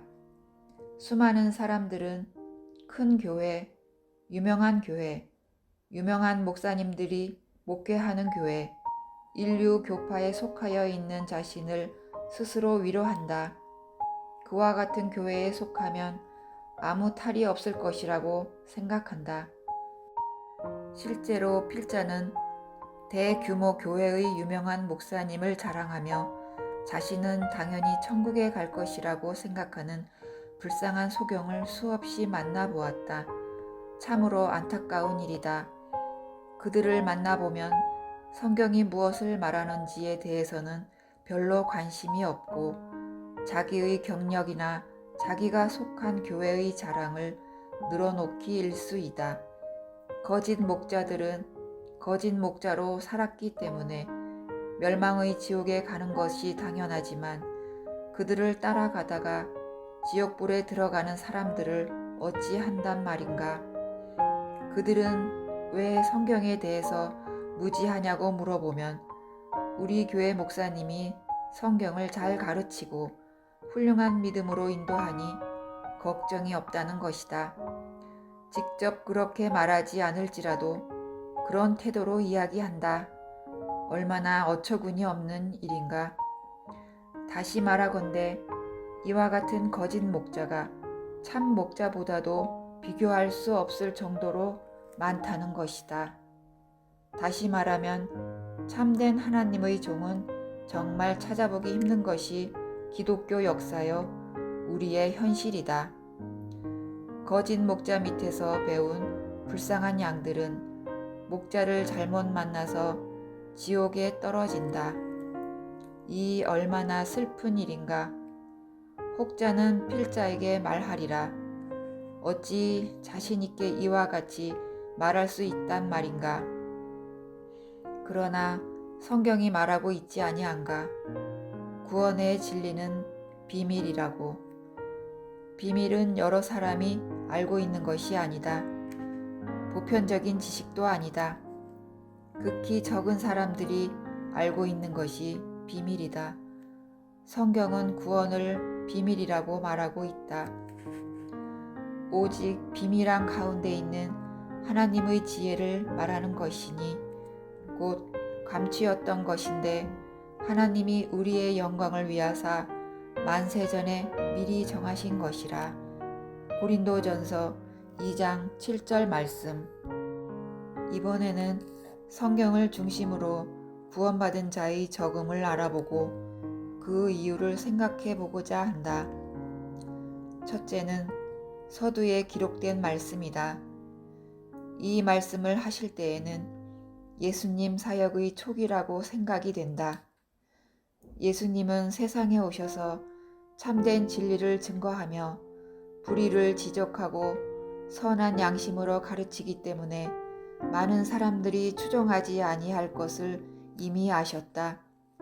예수님을 믿고 따르는 무리들이 있었지만 그러나 십자가의 현장에서 보듯이 주님을 믿고 따르는 무리들은 적은 무리였다. 대부분의 유대인들은 예수님을 거부하고 십자가에 못 박아 죽임에 동조하였다. 두 번째로는 누가복음 17장에 기록된 말씀이다. 26절에 보면 마지막 시대가 노아의 시대와 같다 하였다. 그들은 먹고 마시고 장가들고 시집가고 세상에 취해 있었다. 그들은 노아의 경고를 무시하고 복음을 받아들이지 아니하였다. 그들은 결국 멸망의 지옥에 떨어졌다. 그들 중에 구원받은 사람이 몇 명인가? 성경은 겨우 8명이라고 말하고 있다.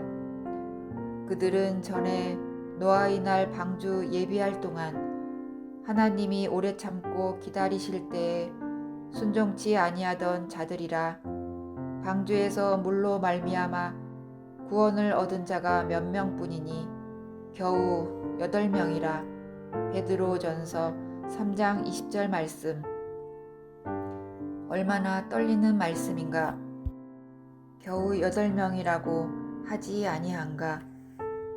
혹자는 그 당시 인구를 5억 정도로 이야기한다.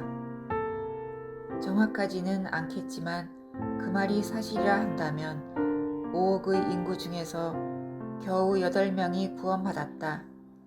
기가 막히지 아니한가. 겨우라는 말에 주목하라.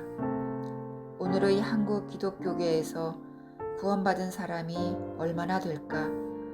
생각보다는 너무 적으므로 겨우라는 단어를 쓸 수밖에 없지 아니할까. 필자는 믿는다. 성경을 통해서 알고 있다. 지극히 적은 수가 구원받은 것을. 누가복음 17장에는 또 다른 말씀도 있다. 롯에 관한 말씀이다. 불과 유황으로 멸망당하는 소돔과 고모라에서 극적으로 건진받은 사람들의 이야기는 오늘날 지옥 유황불에서 구원받는 성도들의 이야기이다. 의인 10명만 있어도 멸망시키지 않겠다는 하나님의 자비와 긍휼이 그들에게 임했음에도 불구하고 그 큰 성읍에서 구원받은 자가 4명이지 아니한가. 여리고 성이 무너질 때에 몇 명이나 건진받았는가. 기생 라합과 그의 가족뿐이지 아니한가. 진실로 그러하다. 이 마지막 시대에도 마찬가지이다. 오늘의 한국에 1000만이 넘는 기독교인들이 있다고 말한다. 그들 중에 과연 얼마나 구원받을 수 있을까? 필자는 말한다. 오늘날 기독교 범주 안에 있는 사람 중에 3분의 1이라 하여도 성경은 이를 수용하지 못한다. 필자가 어떻게 감히 숫자를 다 말할 수 있을까마는 성경의 전반적인 내용은 극히 소수가 구원받을 것을 말하고 있다. 그렇다면 이러한 현상은 왜 왔을까? 첫째는 구조적인 모순에 있다. 예수님은 거듭나지 아니하면 하나님 나라를 볼 수 없다고 하였거니와 오늘날 교회 일꾼들을 양성하는 신학교에서 거듭남을 체크하고 있는가? 필자가 만나본 신학생들의 대부분은 거듭남이 무엇인지조차 알지 못하고 인식하지 못하고 있었다. 내가 알고 있는 후배 목회자는 신학생 시절에 거듭났는데 동료들에게 거듭났느냐고 물어보고 다니다가 이상한 사람 취급받고 교수님에게까지 왕따 당한 슬픈 간증을 이야기하고 있다. 진정으로 참된 하나님의 종을 양성하려면 우선 거듭남부터 점검해야 한다. 그러나 오늘날의 현실은 어떠한가? 그냥 신학교에 지원하면 합격하여 졸업하고 일정한 자격을 갖추면 성직자로 세움을 입는다. 거듭나지 못한 일꾼은 거듭나지 못한 양들을 만들어내고야 말 것이다. 소경이 소경을 인도하면 둘 다 구덩이에 빠진다고 주님이 친히 경고하셨다. 또 다른 나의 친구 목회자는 집사로 재직 시에 구원을 받았다. 문제는 이와 같이 구원이 무엇인지도 알지도 못하는 사람이 집사로 임명되어 교회 일을 참여하고 있으니 얼마나 우스운 일인가. 성경을 자세히 읽어보라. 디모데 전서를 읽어보라. 집사는 얼마나 말씀 충만, 성령 충만하였는가. 두 번째로 오늘날의 교회가 지향하는 목표에 문제가 있다. 한국의 교회 대부분은 기복신앙에 잡혀 있다. 예수 믿어서 복을 받는다고 가르치고 있다. 필자가 얼마 전까지 휴대하고 다니던 교회 안내 전도지가 있었는데 제주도의 어느 교회에서 작성한 것이었다. 부자 되기 원하는 사람은 우리 교회로 오라. 교회 출석하여 도장 받아오면 선물을 주겠다. 어떤 장로가 교회 명의로 내보낸 전도용 안내서였다. 노골적으로 예수 믿어서 부자 된다고 이야기하고 있다. 실제로 오늘날 수많은 교회 지도자들이 교회 헌금 잘 내고 11조 떼어먹지 아니하며 또한 열심히 충성하면 축복받아 잘되고 부자 된다고 말하고 있다. 가난한 것은 축복을 받지 못하고 저주받은 것처럼 말하고 있는 것이다. 또 건강에 관한 이야기도 있다. 예수 믿어서 병 낫고 건강하여 하나님의 영광을 돌린다고 말한다. 실제로 병 고침 받기 원하는 자는 기도원으로 오라는 전단지를 심심찮게 본다. 물론 예수 믿는 사람이 부자 되는 것도 필요하고 건강한 것도 필요하다. 필자도 성도를 위하여 기도할 때 그와 같이 기도하기도 한다. 그러나 성경을 자세히 보면 그것이 목적이 아니다. 그러한 것들은 부수적이고 지엽적인 문제이다.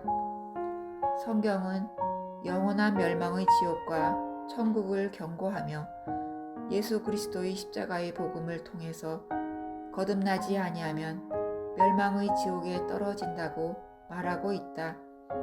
이것이 성경의 핵심이요 예수 그리스도의 오신 목적이다. 혹자는 이렇게 반박하리라.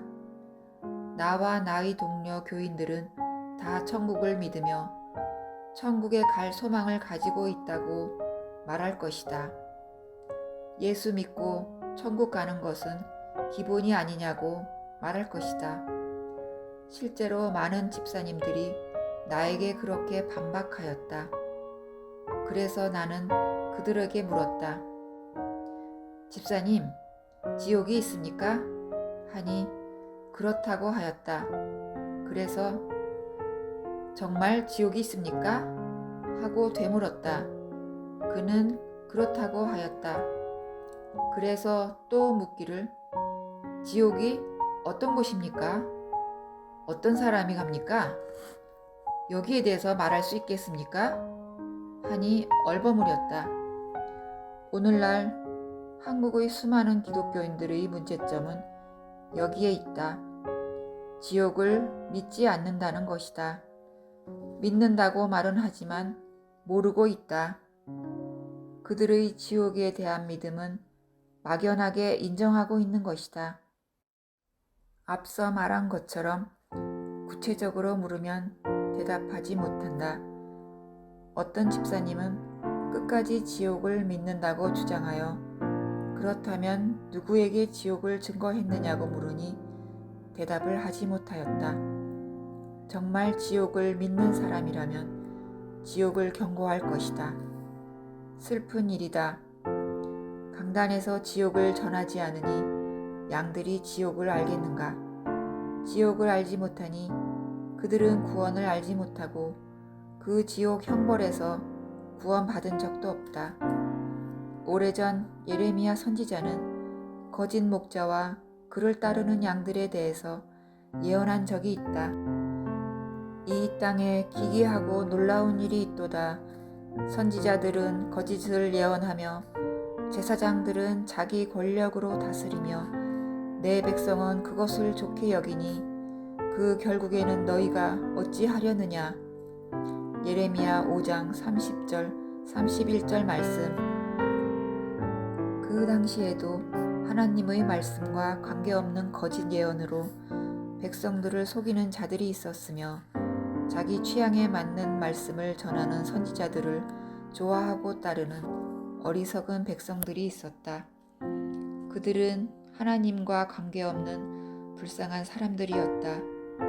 오늘날에도 성경의 중심 내용과는 관계없는 기복신앙을 전하여 복을 받기 위해서는 열심히 충성하며 헌금을 많이 내면 하나님의 큰 축복을 받게 된다고 양들을 속이고 있다. 양들은 그것을 좋게 여겨 천국의 소망과는 관계없는 그와 같은 가르침을 따른다. 그들의 삶은 성경과는 아무 관계없는 죄악된 삶이 이루어지고 있는 것이다. 사회생활에서의 문란한 삶은 말할 것도 없거니와 영적인 삶도 성경을 깨닫고 성경을 사랑하며 성경에서 능력을 얻고 성경을 전하며 성경이 가르치는 소망으로 인하여 기뻐하는 삶이 이루어지지 않고 있는 것이다. 일주일 동안 세상에 빠져서 적당히 살아가다가 주일날 헌금 좀 잘 내고 목사님 설교 듣고 지은 죄 회개하고 돌아오면 마음이 조금 평안해지며 위로를 받으니 그것이 신앙생활인 줄 안다. 사도행전을 보라. 초대교회 성도들이 그러하였는가? 그들이 그렇게 살았는가? 신앙의 깊이는 먼저 내적인 변화에 있다. 영원한 멸망의 지옥에 갈 수밖에 없는 비참한 죄인을 예수님의 십자가 피 공로로 모든 죄를 용서하여 천국에 갈 수 있는 자격을 주신 것이다. 모든 죄라는 말에 주목하기 바란다. 그대의 모든 죄가 다 용서된 것이다. 십자가의 능력은 여기에 있다. 이제 결론적인 이야기를 하고 싶다. 마태복음 7장 21절 이하에는 많은 사람이 천국에 갈 것으로 생각하였다가 영원한 멸망의 지옥에 떨어지는 참담한 사건을 기록하고 있다.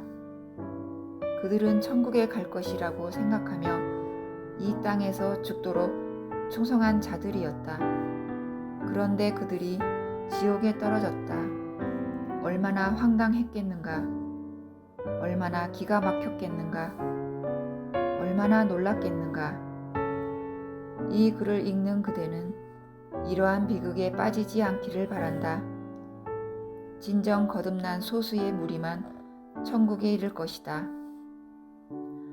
적은 무리여 무서워 말라. 너희 아버지께서 그 나라를 너희에게 주시기를 기뻐하시느니라. 누가복음 12장 32절 말씀. 구원을 배운 신자들. 영생은 유일하신 참 하나님과 그의 보내신 자 예수 그리스도를 아는 것이니이다. 요한복음 17장 3절 말씀. 구원을 받았다는 것은 하나님을 모르던 죄인이 예수 그리스도를 통해서 죄 용서함 받아서 멸망의 지옥에 가지 않고 천국에 가게 되었음을 깨닫게 되었다는 것이다. 그것은 곧 그리스도 안에 있는 구원의 진리를 발견하게 된 것이다.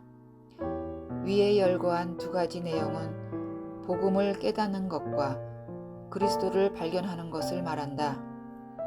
깨닫는 것과 발견하는 것은 동일하게 경험을 통해서 알게 된다는 것을 말하고 있다. 서두에 기록된 말씀처럼 그리스도를 아는 것이 영생이라고 했는데, 안다는 말은 곧 경험을 통해서 안다는 뜻이다. 이 단어는 히브리어 기노스코라는 단어로서 뭐뭐에 의하여 뭐뭐를 알게 되다, 발견하다, 깨닫다라는 뜻이다. 다시 말하자면은 예수 그리스도의 속죄를 통하여 구원을 얻게 되는 것은 지식으로 배우는 것이 아니고 경험으로 깨닫는 것을 의미한다. 필자가 수많은 기독교인들을 상담하면서 느끼는 것은 구원에 대해서 전혀 모르는 사람들이 너무나도 많았으며, 혹 구원의 진리를 아는 사람을 만나보아도 그들은 구원을 배웠을 뿐이었다. 구원을 배운 사람을 천국에서 만날 수 있을까? 결단코 아니다. 구원은 배우는 것이 아니다. 예전과 달라서 오늘날은 각 교회마다 성경 공부를 열심히 하여 성경 지식 수준이 상당히 올라간 것은 사실이다. 그러나 구원을 지식적으로만 배워서 이론으로는 알지만 경험하지 못한 사실을 볼 수 있다. 이것이 한국 기독교의 심각한 문제요, 근심거리이다. 사단의 입장에서 보면 대성공을 거둔 것이다.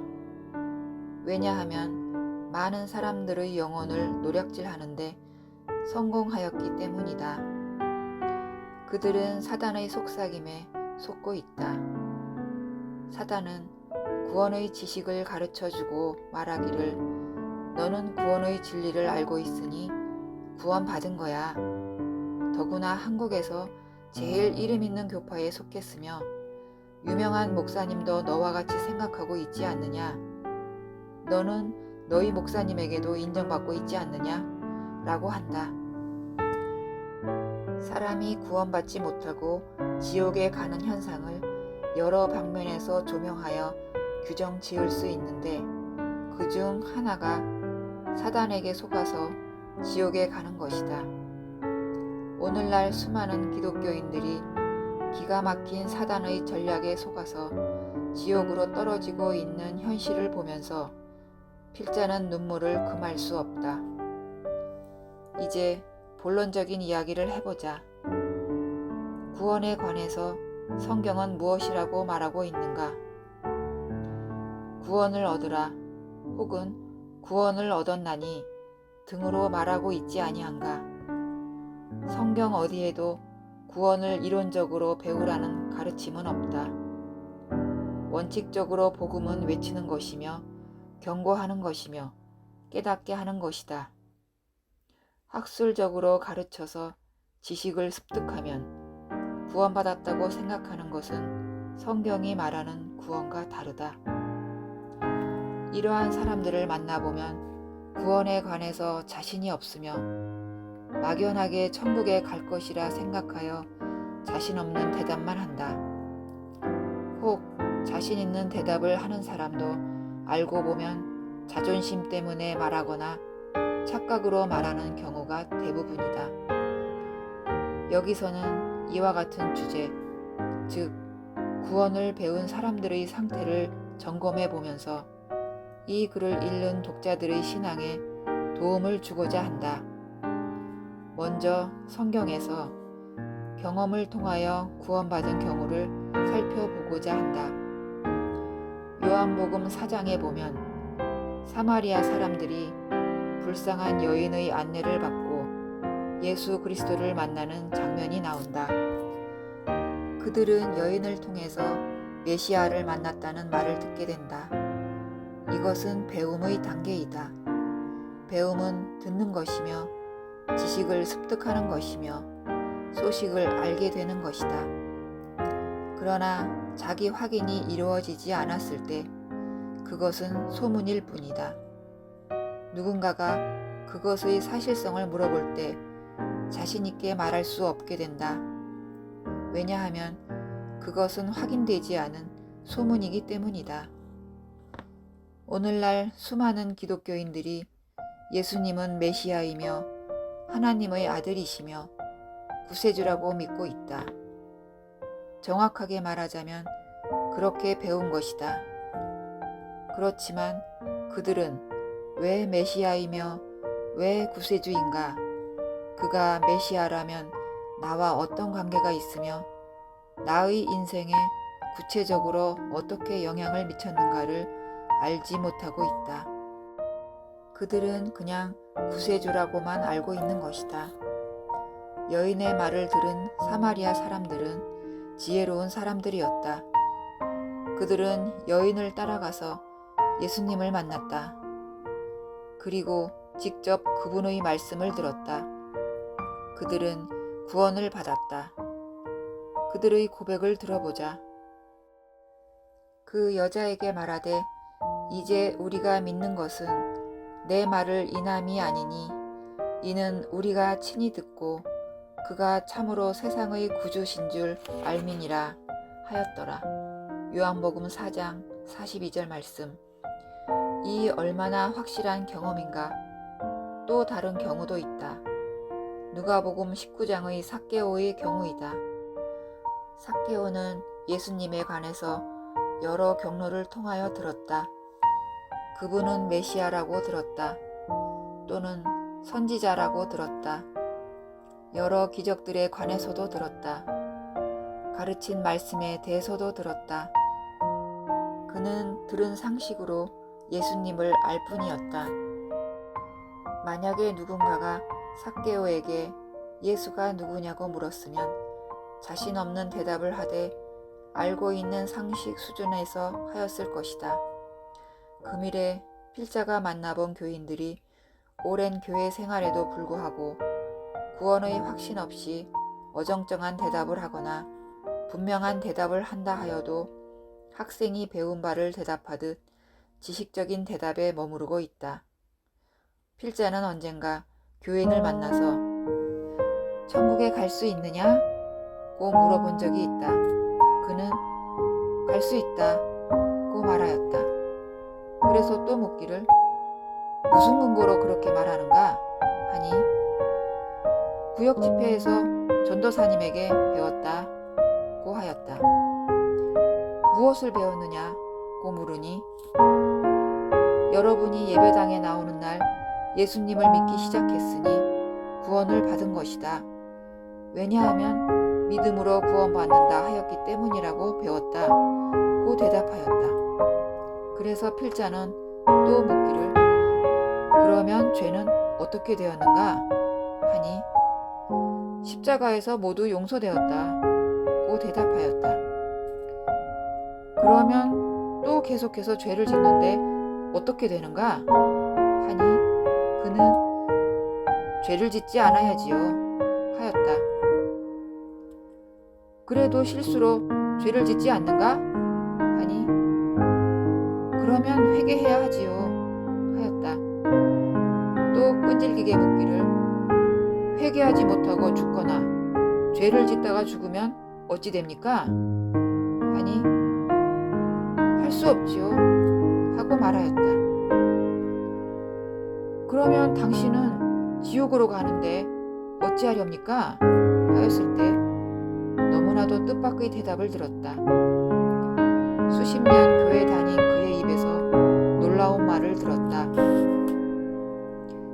지옥이 있기는 있는 겁니까? 하는 것이었다. 필자는 어이가 없어서 지옥을 못 믿습니까? 아니 믿기는 믿는데 지옥이 있는지는 잘 모르겠어요 하는 것이다. 여기까지 대화를 들으면서 독자는 무슨 생각을 하는가? 그는 지식으로 구원을 배웠을 뿐 구원받은 적이 없음을 여실히 보여주고 있는 것이다. 삭개오는 지혜로운 사람이었다. 삭개오는 자신의 알고 있는 지식에 대해서 확실하게 확인하고 싶었다. 그는 뽕나무 위에서 기다리다가 예수님을 만났다. 그의 생애는 달라졌다. 그는 구원받은 성도의 대열에 합류하게 된 것이다. 이 글을 읽는 독자여, 그대는 거듭났는가? 구원을 경험했는가? 속죄를 경험했는가? 지옥을 경험했는가? 진지하게 묻고 싶다.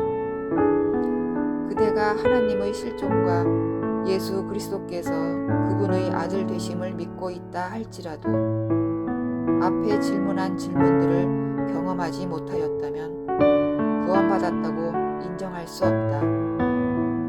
이 말을 이해할 수 없다는 독자들도 있을 줄 안다.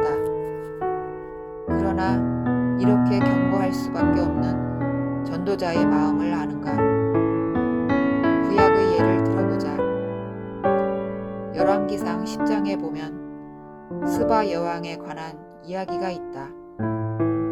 스바 여왕은 솔로몬에 관하여 많은 소문을 들었지만 솔로몬의 위대함에 대해서 오히려 믿지 못하고 의심하는 마음이 있었는데 그는 진실을 알아보기 위하여 멀고도 힘든 여행을 하였다.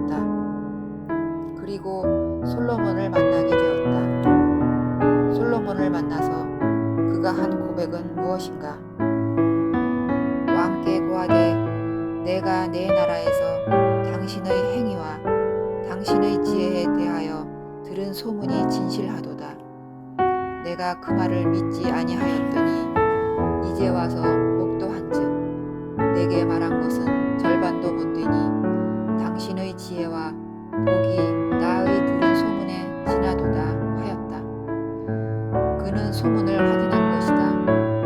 예수님도 이 여왕을 칭찬하지 아니하였던가? 마태복음 12장 42절 말씀. 여기에 필자가 강조하고 싶은 단어가 있다. 소문이다. 소문은 확실한 것이 아니다. 신뢰할 만한 것이 못 된다. 소문은 알고 있는 지식일 뿐이다. 오늘날 기독교인들이 소문적 신앙에 머물러 있음을 통탄하지 않을 수 없다. 앞에 말했던 구도자의 경우 지옥을 믿는데 믿어지지 않는다고 하는 해괴망측한 이야기도 소문적 신앙의 전형이다. 오늘의 기독교 현실이 수요일과 주일에 교회에 나가서 목사님의 설교 말씀을 일방적으로 듣고 끝나면 집에 와서 자기의 삶을 살고 이렇게 살다 보니 들은 것은 많은데 내 것이라고 할 만한 지식은 없다. 아무것도 모른다고, 아직은 믿음이 없다고 거부하는 사람들에게 억지로 세례주고 교인을 만들면 천국에 가는가? 교회를 몇 번 다녔지만 아직 아무것도 아는 것이 없고 자격도 없으므로 직분을 맡을 수 없다는 사람들에게 순종이 제사보다 낫다는 말씀을 인용하여 협박하다시피 집사 직분을 맡기면 천국에 가는가? 그것이 구원받은 사람인가? 필자는 어려서부터 아버지와 어머니가 목사님의 강요에 의해서 어쩔 수 없이 세례받고 직분 맡으며 힘들어 하시는 것을 보면서 자라왔다.